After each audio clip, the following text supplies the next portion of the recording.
Hello, and welcome to EMAN, Effectively Making a Noise. I am your host, Cheryl Secrest, and today we will be reading the Bible story, Jonathan Befriends David. Jonathan befriends David, coming from 1 Samuel chapter 19, verses 1 through 1 Samuel chapter 20, verse 42. King Saul grew so envious and hateful toward David that he spoke openly to his son Jonathan and to all his servants about killing David. But Jonathan loved David greatly as his friend, and went at once to warn David of Saul's evil intention. He told David that Saul sought to kill him, and advised him to hide himself in some secret place. Jonathan volunteered to speak to Saul on David's behalf, and then to let him know about the outcome. So Jonathan went to his father and spoke well of David, saying, "Let the king not sin against his servant David, because he has not sinned against you, and because his works have been of good use to you. For he took his life in his hands and slew the Philistine. And the Lord wrought a great salvation," which means planned a wonderful rescue for all Israel. "You saw it and rejoiced. Why then do you want to sin against innocent blood by killing David without cause?" Saul listened to this noble plea of his son on behalf of his friend David, and declared that he would not put David to death. Whereupon Jonathan called David and told him all these things. He also brought David to Saul, and David remained in Saul's presence as in the past. There was war against the Philistines, and David went forth with his soldiers and fought a victorious battle against them. As a result, David's popularity increased, and Saul's enmity, which means hatred, bad feelings toward David, revived. As David was playing the harp before Saul in his house, the evil spirit came upon Saul, and he sought to pin David to the wall with his spear. But David dodged Saul, as he had once before, and the spear stuck in the wall. David fled out of the house and went to his own home. Saul sent messengers to watch David's house that night and to kill him in the morning. But Michal, David's wife, told him about the watchers and warned David, "If you do not save your life tonight, tomorrow you will be killed." So Michal let David down through a window, and he escaped without the guards seeing him. Then Michal stuffed an image with a head of goat's hair and covered it on David's bed. And when Saul sent messengers to take David, she told them that David was sick. But Saul ordered his servants to bring David to him in the bed, so that he might put him to death. The servants obeyed and carried the bed with its stuffed image to Saul.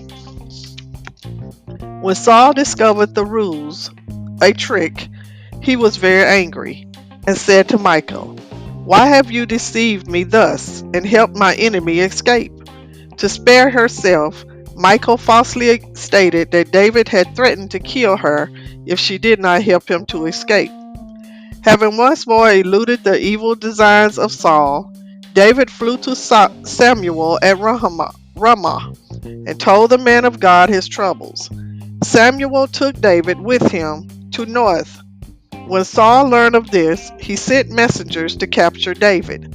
But when they came and saw Samuel and the company of prophets worshiping God and prophesying, they were moved by the Spirit of God to worship with them.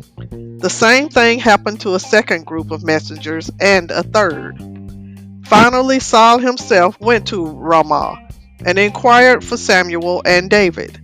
When Saul found Samuel engaged in worship and the teaching of God's word, he too was moved by the Spirit of God to prophesy before Samuel.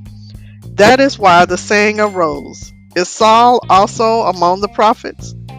But David feared Saul and fled from the north in Ramah and came and sought out his friend Jonathan. David said to Jonathan, "What have I done? What is my offense? And what is my sin before your father, that he seeks my life?" Jonathan assured David that he would not die and promised to keep him informed concerning Saul's plans. But David was not fully comforted and sadly lamented. Truly, there is but a step between me and death. Then Jonathan said to David, "Whatever you desire, I will do for you." Then David proposed a plan to test Saul's attitude toward him, whether for good or evil. David was to remain absent from one of Saul's feasts and hide himself in the field for 3 days. If Saul inquired for David, Jonathan was to say that David had gone to Bethlehem to keep the feast with his family. If Saul approved, David was sent to rest easy. But if Saul became angry, then David was to know that the king meant evil against him. Then they arranged a plan by which Jonathan would tell David about Saul's intentions, which means his plans. They went out into the field and devised a clever signal by which Jonathan could forewarn David if the king determined to kill him.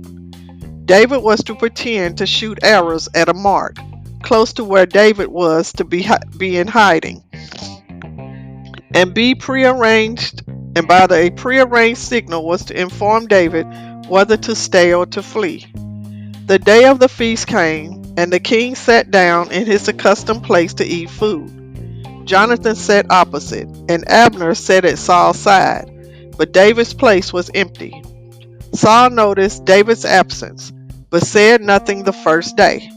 On the second day, when David's place was still empty, he said to Jonathan, "Why has the son of Jesse not come to my table either yesterday or today?"